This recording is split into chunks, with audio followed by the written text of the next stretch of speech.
দেশে দ্রুত উন্নতির কৌশল খুঁজে বের করতে প্রকৌশলীদের প্রতি আহ্বান জানিয়েছেন প্রধানমন্ত্রী শেখ হাসিনা।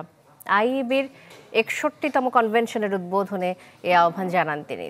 এ সময় তিনি বলেন, সড়ক বানাতে খরচ নিয়ে যারা প্রশ্ন তোলেন তাদের দেশের মাটি সম্পর্কে ধারণা নেই।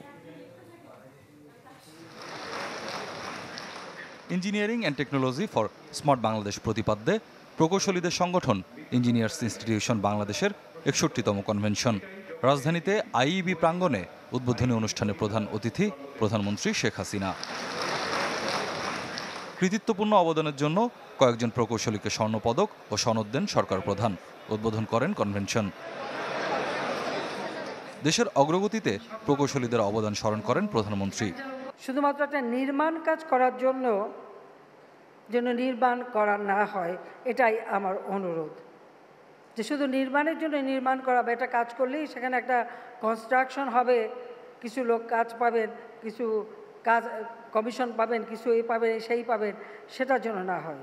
যে প্রকল্পটা শেষ করলে পরে তার থেকে দেশ কিছু লাভবান হবে, মানুষ লাভবান হবে, আমাদের কিছু উপার্জন হবে, সেটাই আমরা দেখতে চাই। আর সেইভাবেই পরিকল্পনা করা, এটাই আমি চাই আপনাদের কাছ থেকে। সরকার প্রধান বলেন, দেশে একটি গোষ্ঠী আছে, তাদের কাজই হলো যে কোনো উদ্যোগের বিরোধিতা করা। তবে এমন সমালোচনায় কিছু যায় আসে না। মানুষ উপকার পাচ্ছে কিনা সেটাই বিবেচ্য।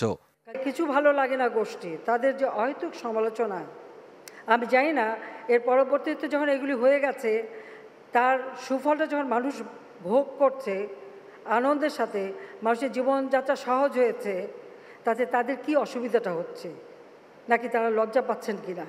মেট্রো রেলের কথা আমি শুনলাম, বলে ফেলেন, এটা আর কি প্রয়োজন, ওটা নাকি শব্দ দূষণ হবে, এটা আসবে সেটা হবে। প্রকৌশলীদের গবেষণায় আরও মনোযোগ দেওয়ার তাগিদ দেন প্রধানমন্ত্রী শেখ হাসিনা। আমাদের গবেষণা দরকার, পরিকল্পনা দরকার, কারণ গবেষণা চলমান। স্বপ্নিল শাহরিয়ার শিশির, চ্যানেল 24, ঢাকা।